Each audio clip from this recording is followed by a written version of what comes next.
I'm Kim Morrison, the Senior Director of Global Tailings Management at Newmont Corporation based in Denver, Colorado. Yesterday, I was able to lead the keynote session on environment, social governance, or ESG, as it influences the mining sector. ESG is very important for the mining sector. It will continue to get more and more important as time progresses. It also will become just ingrained in everything that we do, just like safety has really become ingrained in the mining industry. We no longer necessarily talk about safety as its own special thing. It's just part of what we do. And ESG also is just part of what the mining industry does and needs to do in order to be sustainable. When we were thinking about the various perspectives, a lot of it comes from my personal experience in the mining sector, and specifically as the lead for tailings at Newmont, where with the Global Industry Standard on Tailings Management that was published in August 2020, but prior to that, the culmination of a thought to produce a global standard on tailings after the failure of Brumadinho, where that was a joint effort co-convened by the Principles for Responsible Investment, the United Nations Environment Program, and the International Council on Mining and Metals, or ICMM. It was a co-convened group that came together to develop that standard, truly illustrated the importance of ESG and specifically the tailings safety component of ESG as far as the investors are concerned.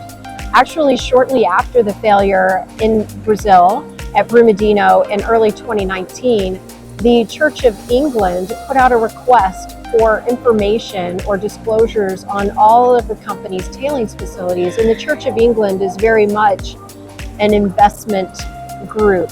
And so that really pulled in the investment angle. Before going to work for a mining company, I was a consultant for more than 20 years. For the last 5 or 6 years of being a consultant, I was an independent consultant running my own company.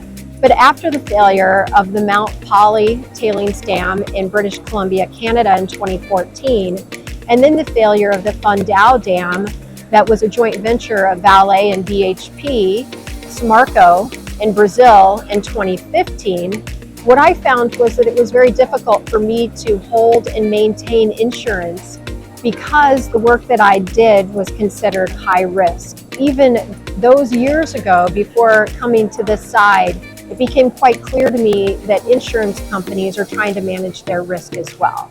So when we think about ESG, it's all about risk and how do we manage that risk? And it's very difficult to monetize risk. There are lots of companies that are setting climate targets, and that's a very difficult one. How do we reduce our greenhouse gas emissions? How do we reduce it by so much by 2030 or by 2050? How do we implement the Global Industry Standard on Tailings Management and demonstrate to the world that we're in full conformance with the 77 requirements in the standard? How do we report to SASB? How do we report to these various organizations on our ESG performance? As far as the direction the industry is going, quite frankly, it's only really been since that large failure at Brumadinho in 2019, a mere 4 years ago, that the industry has really, truly taken interest in tailings management. The book that was published, the Tailings Management Handbook, that I had the opportunity to edit for SME, the interest that it received. We had more than 100 contributors to that book from all around the globe, including lots of experts in the field. So it really demonstrated to me the importance that tailings is finally receiving by the industry.